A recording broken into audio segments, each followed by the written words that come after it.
today we are reading another article from an online magazine. I think it's called The Week in Weird. And I got this in a post. I follow their page on Facebook, and I just thought it was kind of an interesting story. It was first published in, I believe, the 1980s. Well, I think I have a photograph of the author, so we'll look at that in a minute. And anyway, it kind of deals with, I think the reason that it caught my attention is because it occurred at a time when the government was actually doing some experimentation that was very top secret, and it's unclear as to how that experimentation was playing out, but there were a lot of rumors going around, and this may or may not have something to do with it, so I just thought it was kind of interesting. It's one of those unsolved mysteries where it seems to have occurred because enough people were involved with it, but yet nobody has any explanation, and the people who may have an explanation aren't talking, so it's kind of an interesting tale. So let's begin reading, and we will talk about a couple of other things. I have another article that I have an excerpt from, so we can discuss it in a minute.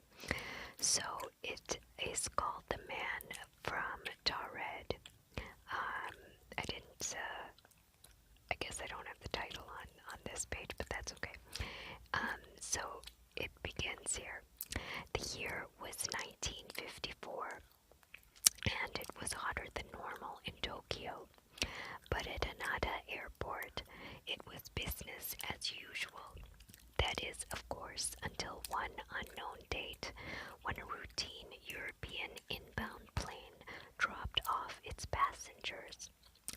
As the crowd made its way through customs, a neatly dressed, middle-aged Caucasian man stepped up and told officials this was just a normal business trip for him. One of 3 so far this year to Japan. His primary language was French, yet he spoke Japanese and several other languages. In his wallet was a variety of currencies from various European countries, as if to verify his frequent flyer tendencies. When they asked him for his country of origin, things became strange.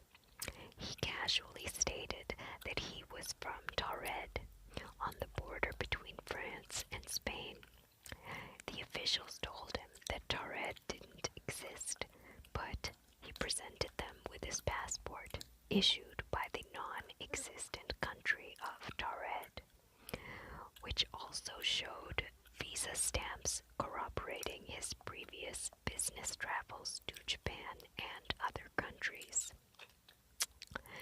Yet, when they called the company he said he was having a meeting with, they had never heard of him or his company ever before. The hotel he had reserved a room at had no reservation for such a person. The bearded man scoffed. Surely this was some elaborate practical joke for his benefit. Customs officials showed him a world map and pointed to the tiny country of Andorra. Perhaps that was his real country of origin, and somehow he was either mistaken or having his own little joke. The man became irate, saying that Andorra didn't exist, but it was right where Taured should be. His proud country had existed for over 1,000 years. Still in shock over his misplaced homeland, the mystery man was detained by customs and given a room at a nearby hotel for the night while officials tried to figure out what was going on. The following morning, the mystery deepened. Taured's one and only known resident completely vanished.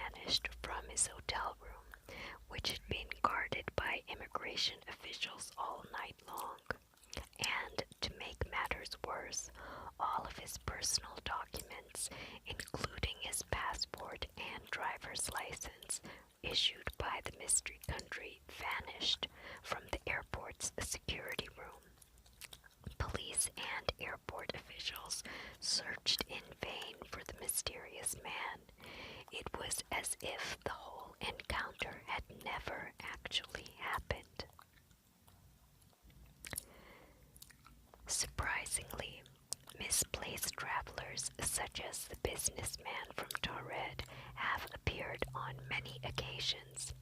In 1851, a man was found wandering Frankfurt and her Oder in northeast Germany, who claimed he was from a country called Lexaria on the continent of Sacria.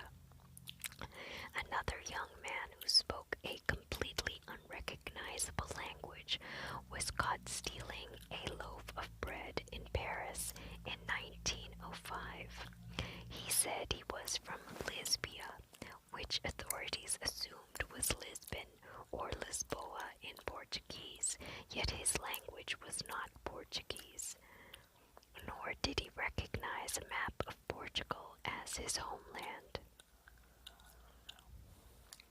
So, this is a strange story. It kind of cut off abruptly, but there was no explanation for this, particular incident. The weird part is that, I think if only some one odd airport official, some guy who used to work at the airport just came up with this story and told his grandson or something like that, a person might say, okay, well, he just probably made it up or something.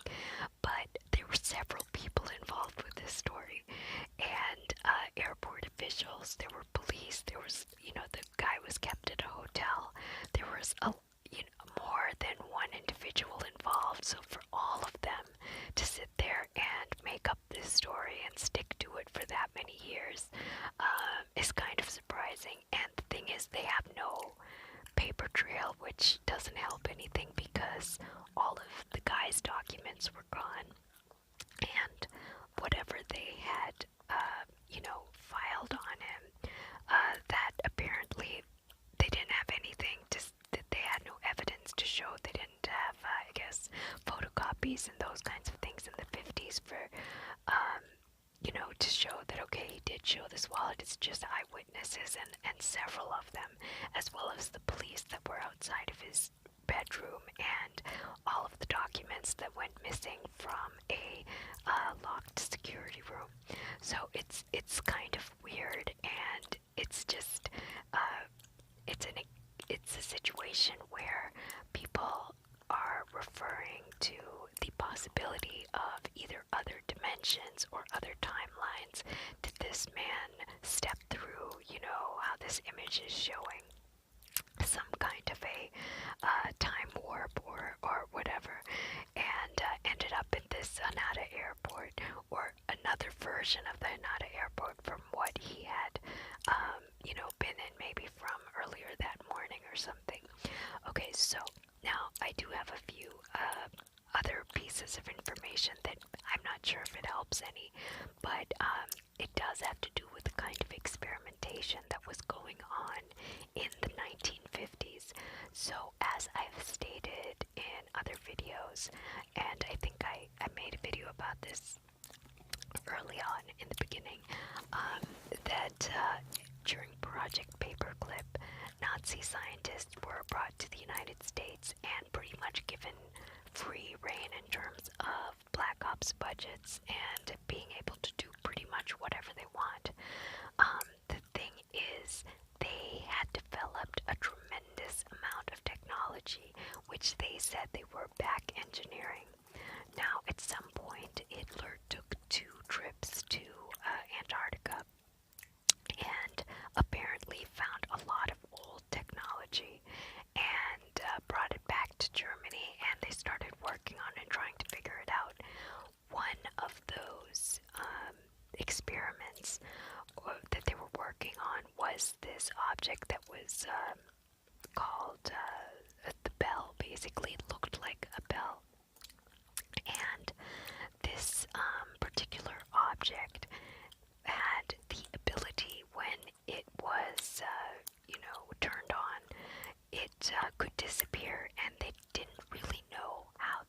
object worked.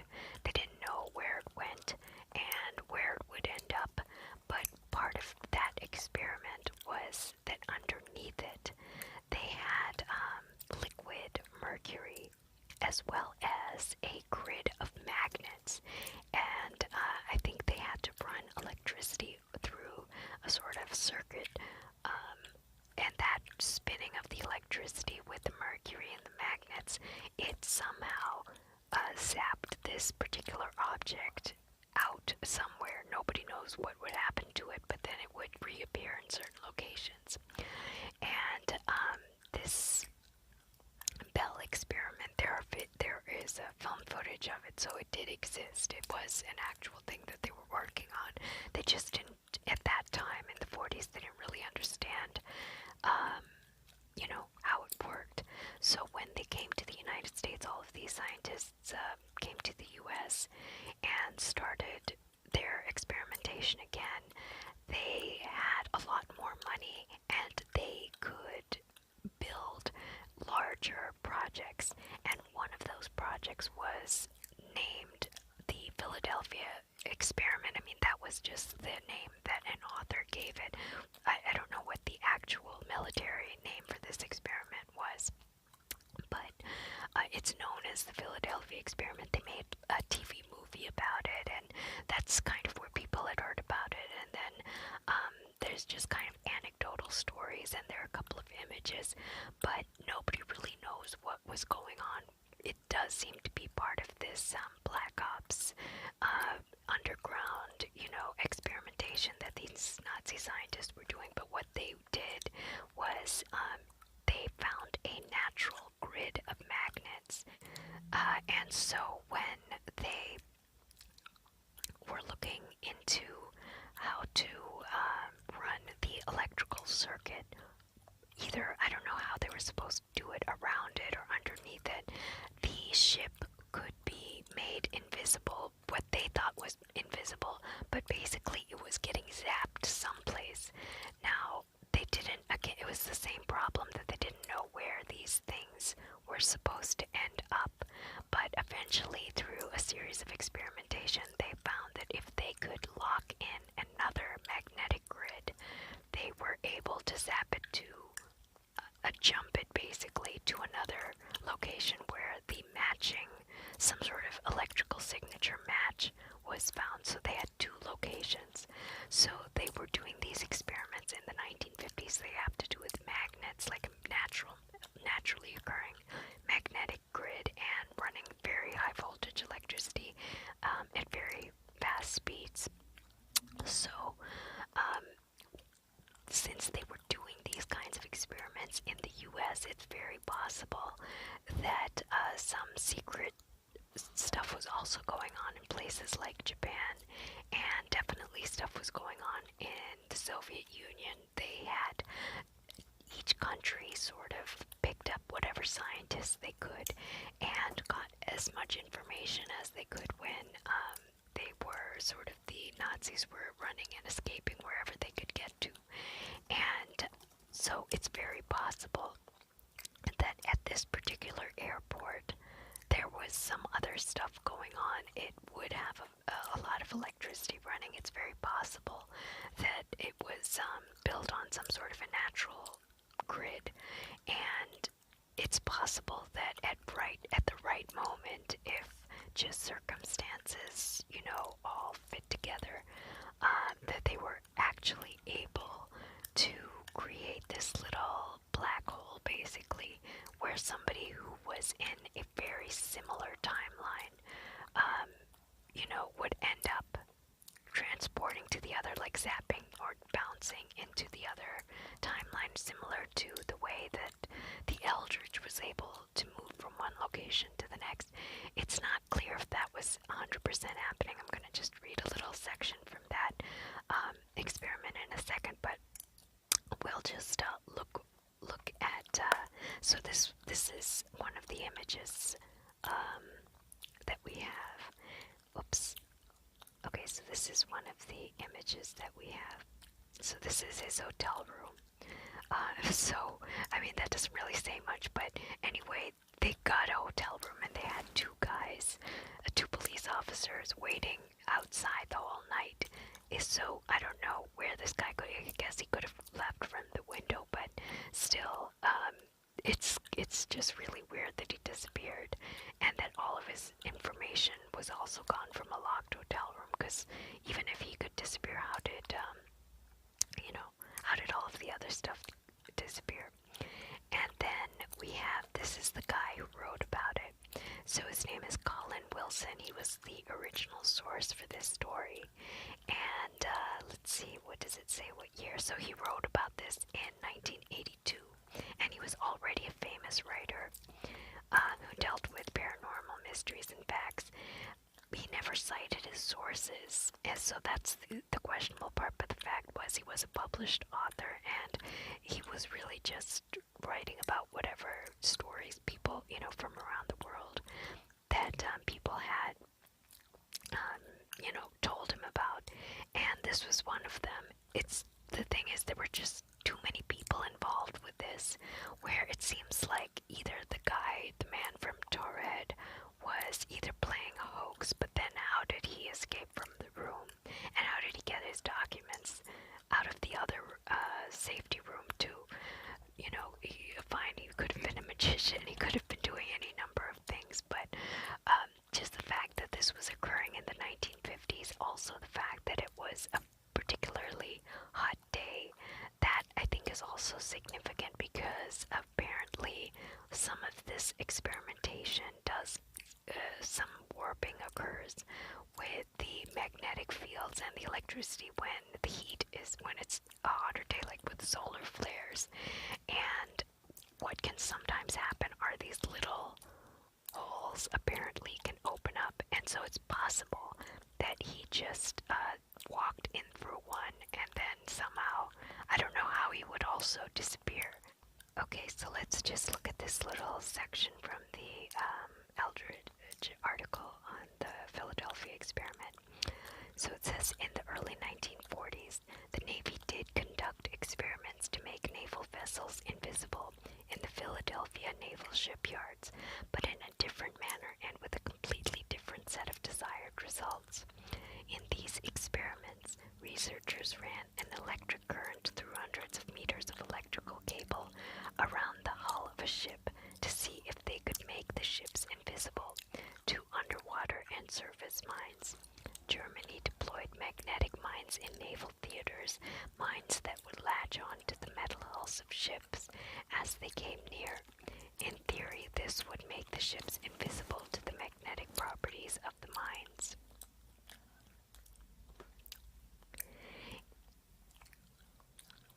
Okay, in the first experiment, an alleged method of electrical field manipulation allows the USS Eldridge to be rendered invisible on July 22, 1943, in the Philadelphia Naval Shipyard.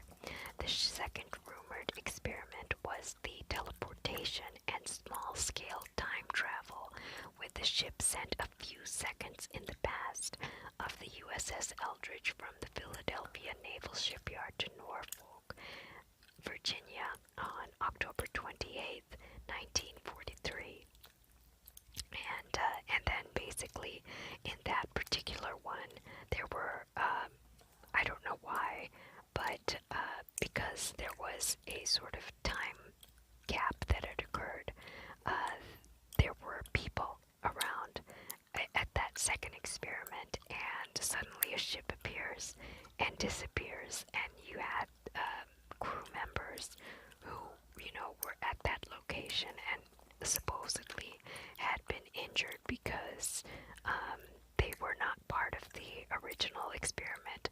So it seems that they didn't really know what they were doing, and they were testing it. Now, just the fact that something like this may have been happening in the United States, that they were testing it. If they were testing something similar in Japan, and you could have these little gaps open up, it's possible that a single person could zap in and zap out, just the way these, these Navy guys happened to be at one location, but, they were not transported with the entire ship. The ship went back a little bit in time. It didn't even just go to another location, so they didn't really know how this technology worked. And it's very possible that other countries were using similar stuff. That was about 10 years after this. This is in 1943. That was in 1954. So it's totally possible that something like that was going on. Now, what this, creates a lot of questions, though, in terms of is it possible that there are other timelines coexisting with ours where the stuff is very similar, just not exactly the same? And, I don't know, but there was a guy from CERN. CERN seems to be one of those places. Not only is it built on a very large scale, naturally occurring magnetic field, it's not, picked for no reason. There's a reason that they picked that particular area. It goes miles and miles, not only underground, but then in a circle, so that the electricity is running at massive speeds through miles and miles of this circuitry. And what happens is it can create sort of these, what they label as, insignificant black holes. That yes, black holes do open. They've admitted to this, but it's not dangerous. We're not going to do the experimentation to the point that it would endanger anybody. But just the fact that they said that they do open up. So the question is, where do they open up to? Like, what are you able to travel in them? Are you able to move objects? It's very possible that they are doing stuff on a larger scale than what they were able to do in the 50s. All of these countries are now involved because everybody has a stake at CERN. It's an international project, and they're never going to totally tell us everything that they're doing either. So one of these CERN scientists put out a very strange Instagram picture where he held up a big postcard, not a postcard, but a placard with the word bond and Mandela. So if you guys have ever heard of the Mandela effect, basically it's where people are noticing that these changes have occurred to all of these various events that or just maybe pop culture type things that they know were a certain way, but then somehow have changed and they don't really know how this is possible. Is it possible that timelines are changing, or that they're changing events, being able to go back in time and change things? Nobody knows what's going on, but just the fact that a certain scientist put out this weird Instagram. Now, the reason that he put out the bond, why it said bond, if you guys look at this, there's a character in a Bond film known as, I guess he was called Metal Mouth, and then his girlfriend, or the girl that he ends up with, is known as Dolly. Now, there's a scene where these two kind of fall in love, and in that scene, he smiles with his, he has all these caps on his teeth, these metal caps, and then she smiles, and her big thing is that she has braces. She's sort of like, I guess, a kid-like assassin, like a bad guy, and but she has these braces and pigtails. So it was like two metal mouths. That was the thing that they meet, and that was the thing that they had in common. So this scene has now changed. This scene makes zero sense without them both being metal mouths. Now, when she smiles, her teeth are clear. She has pearly white teeth, and there are no braces. People know this movie. I know this movie. I had seen this movie maybe, I don't know how many times when I was a little kid, because it used to play just before the 101 Dalmatians at this old theater that I used to go to all the time. So I was there for the Dalmatians, but I would always see the tail end of this old Bond movie just before. So I've seen this scene like countless times. I know that she had braces. He has the metal, caps.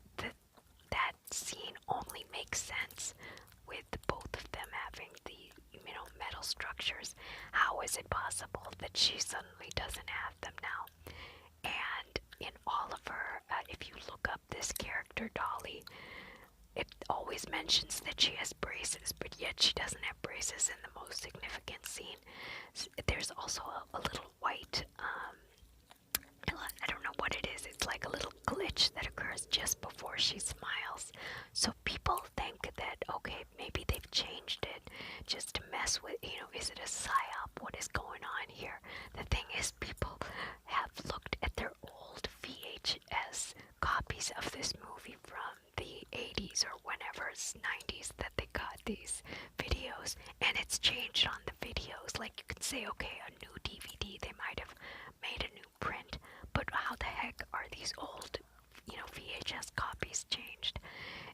It's very strange. I don't quite know, but that's the reason that this CERN scientist put had these two placards up that look up Mandela, look up Bond, and you'll know that something is going on. CERN is doing something more than what they claim to do, and I think it all goes back to the experiments that the Nazis were doing on a smaller scale.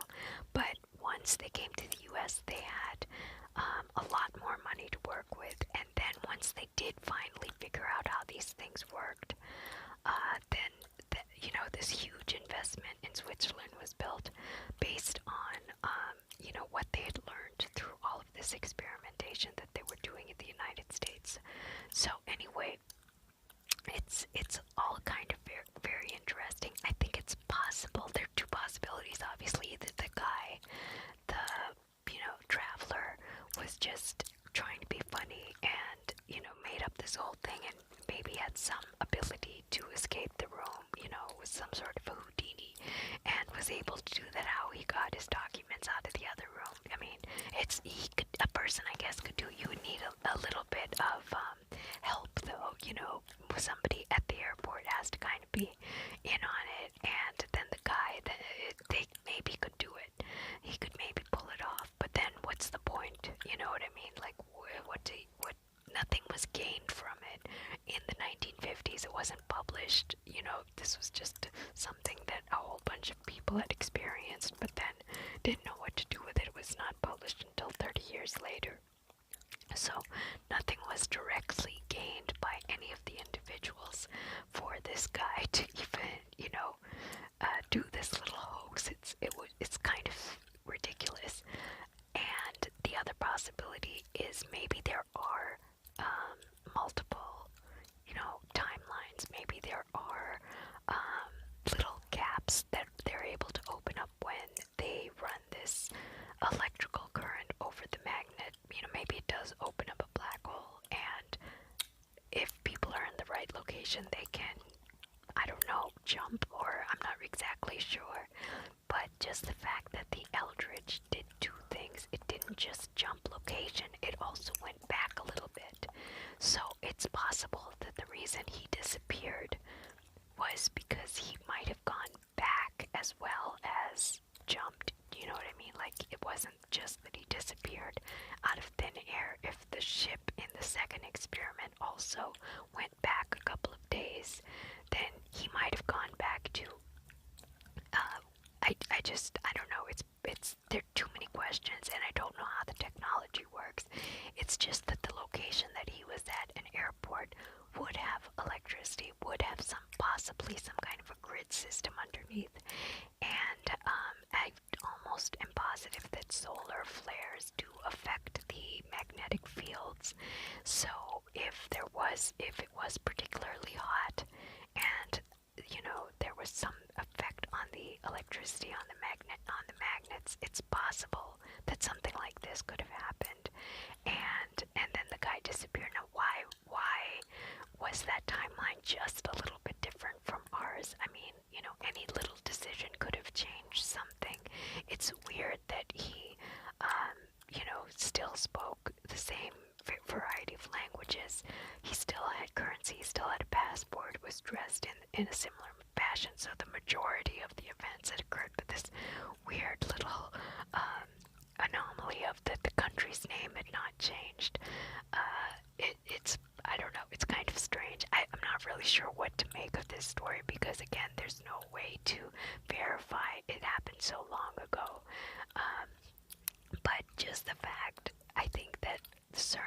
seem to be doing something, and that every country has a stake in this very bizarre kind of experiment that is so expensive, and they do claim that it does open up these black holes.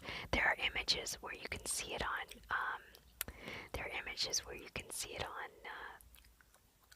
you know, whatever these on Google and stuff like that, and I don't know if they're photoshopped or what, but those look like huge black holes. If you look on the internet and videos and stuff, they'll say, oh, they're bringing demons in, or they're doing stuff like that. I don't think they necessarily might be doing all of that.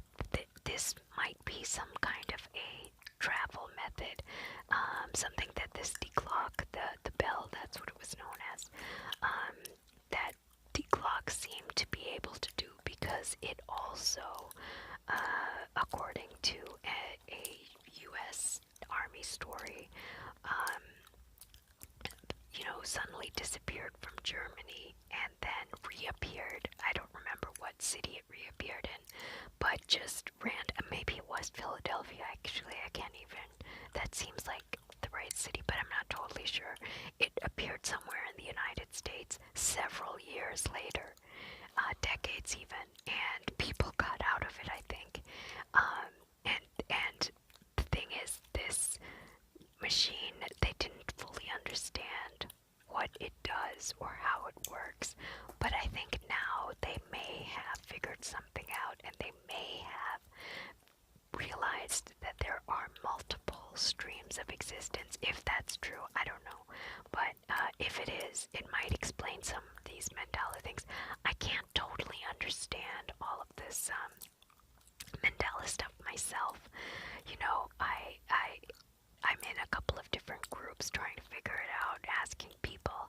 Mostly people just have these experiences where they know something was one way and now it's changed, but none of us have been able to figure out how they're doing it. I just have a feeling CERN is involved with this in some capacity, and since it is the result of the early experimentation, like the Philadelphia experiment and the declock experiments, CERN is the result of what they were doing. It just seems like they're all related, and since those were involved with traveling and maybe a little bit of time travel and sort of jumping locations, I feel CERN also is able to do this, and they're just not going to tell us because, I mean, I don't know, people would freak out. People would freak out at just the possibility of the black holes, the possibility even.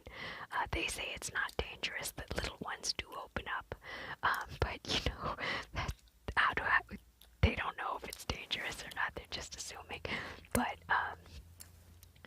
if they run the machine repeatedly, maybe larger ones might open up. I'm not totally sure, but there's even a video. You can even see in the video a fairly large gap opens up in the sky right above CERN. Again, nobody knows. Do they make these videos themselves, or people faking other?